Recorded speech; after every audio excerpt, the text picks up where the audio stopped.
శ్రీమాత్రే నమః. 30వ తారీఖు ఉగాది స్టార్ట్ అవుతుంది. అలాగే లలిత నవరాత్రులు కూడా మొదలవుతున్నాయి. లలిత నవరాత్రులు ఏ విధంగా చేసుకోవాలి అనేటటువంటి సందేహం చాలామందికి ఉంది. చాలామంది చేస్తున్న వాళ్ళకి మరి చెప్పవసరం లేదు. కొత్తగా చేయాలి అనుకునేటటువంటి వారికి ఇవి అనేవి నేను చెప్పదలుచుకున్నాను. ఈ షోడశోపచార పూజలు చేయగలిగిన వాళ్ళు చేయండి. లేదు మేము చేయలేము అనుకునే వాళ్ళు పంచపూజ చేయండి. లేదు మాకు అది చేత కాదు అనుకున్న వాళ్ళు దేవదూప నైవేద్యాలు పెట్టి ఉదయం సాయంకాలం నమస్కరించుకోండి.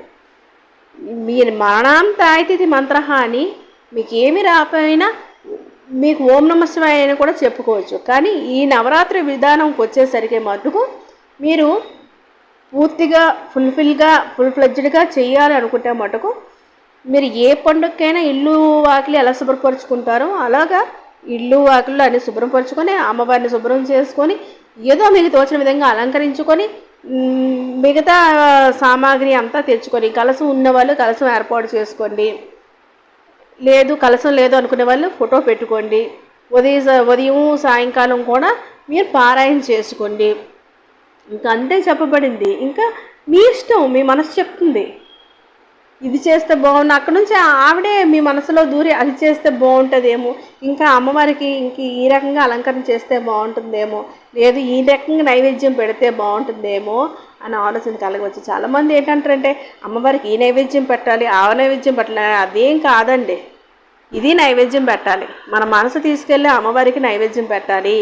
నైవేద్యం అనేది అమ్మవారికి మనం పెడుతున్నాము, మళ్ళీ మనమే తింటున్నాం. అది మన శరీరానికి పుష్టి కలిగించడం కోసం ఆమె ఈ రకమైన నైవేద్యం పెట్టమని చెప్తారు. ఏ రోజుల్లోని ఏ నైవేద్యాలు పట్టాలి అని అంటే 9 రకాల నైవేద్యాలు అని అంటే చూసారా, మన శరీరం అనేది అనేక రసాయనాల సమ్మేళనం. అయితే మనకి ఏది వాంటింగ్ అనేది ఆమెకు తెలుసు. ఇందులోని ఏం వెయ్యాలి, శరీరంలో ఏమి వెయ్యాలి అనేటంటది ఆమెకు తెలుసు. మన మనసులోని పుట్టిస్తుంది. ఆ టైంకి మనకి ఈ బూరెలు చేసి పెడితే బాగుంటుంది కదా అమ్మవారికి. అమ్మవారు తినిస్తారా? అమ్మవారికి నైవేద్యం పెట్టి ఆవిడ తృప్తి కోసం మనం తీసుకుంటాం కదండి. అవన్నీ మన కోసమే. మనకి పూర్వము మునులు ఋషీశ్వరులు కూడా ఈ ప్రసాదాలు ఈ పండుగలు దేనికి కేటాయించారు? మనము దైనందిన జీవితంలోని పూర్తిగా బడలికల మధ్యన ఈ సంసార సాగరంలోని ఇంకా తాపత్రయంతో ఈ పనుల మధ్యన హడావిడిగా ఇదైపోతున్నాం అని చెప్పేసి మధ్యలో ఆట విడుపు కోసం పండుగలను కేటాయించారు. మన శరీరము దేహదారుఢ్యం కోసం దానికి కావలసినటువంటి ఫుడ్ అందరూ ఒకే రకమైన తీసుకోరు కదండి. కొన్ని రకాల పళ్ళు తీసుకోరు. కాబట్టి అల్లా రకం పండు ఉండాలి, ఈ రకం పండు ఉండాలని అమ్మవారికి పెట్టడం కాదు. అవి మనం తీసుకోవడానికి అక్కడ అమ్మవారికి సమర్పించాలి, దేవుడికి సమర్పించాలి అనేటటువంటి విధి విధానాలని పొందుపరిచారు. అవి మన పూర్వీకులు చెప్పినవన్నీ ఏవి ఊరకనే కావండి. మనకు ఆ సమయానికి ఇప్పుడు వడపప్పు పానకం నైవేద్యం పెడతాము అమ్మవారికి. ఇప్పుడు మనకి మంచి ఎండలు వచ్చేటటువంటి సమయము, ఉదయం చల్లగా ఉంటుంది, కోతులు ఉంటాయి. కానీ మండుటెండల్లో ఉంటాం కదా, మనం సొమ్మసిల్లిపోకుండా తర్వాత మన శరీరానికి కావాల్సినటువంటివన్నీ కూడా ఇటువంటి ఇప్పుడు ఇక్కడ జరిగేటటువంటి ఇప్పుడు ఈ కాలంలోని సంభవించేటటువంటివి దొరికేటటువంటివి అంటే మనకి ఏ కాలంలో దొరికేటటువంటి నైవేద్యాలు ఆ కాలంలో పెట్టమని చెప్తూ ఉంటారు. తర్వాత మనం పిండి వంటలని మనం మామూలుగా తినము. అటువంటివి అప్పుడు పూర్వం అంటే పొలం పనులకి ఇక్కడికి అక్కడికి వెళ్ళేవారు. పిండి వంటలు ఎప్పుడు చేసుకునేవారు? ఉదయం రాగి జావా గంట జావా తీసుకుని వెళ్ళేవారు, లేదా రాత్రి వచ్చి భోజనం చేసేవారు. ఈ హడావిడిలో పడిపోయి అదే పండుగకు ఒకసారైనా సరే వండుకుంటారని చెప్పేసి కమ్మగా తింటారని చెప్పేసి పండుగలు అనేవి పెట్టారు. పండగకి కంపల్సరీ మనం పెట్టాలి, చుట్టాలు వస్తే వండాలని. కానీ ఇప్పుడు మనం నిరంతరం తింటూనే ఉంటున్నాం, ఏదో ఒకటి చేసుకుంటున్నాం, ఏదో ఒకటి తింటూనే ఉంటున్నాం. ఇప్పుడు తగ్గించమని చెప్తున్నారు.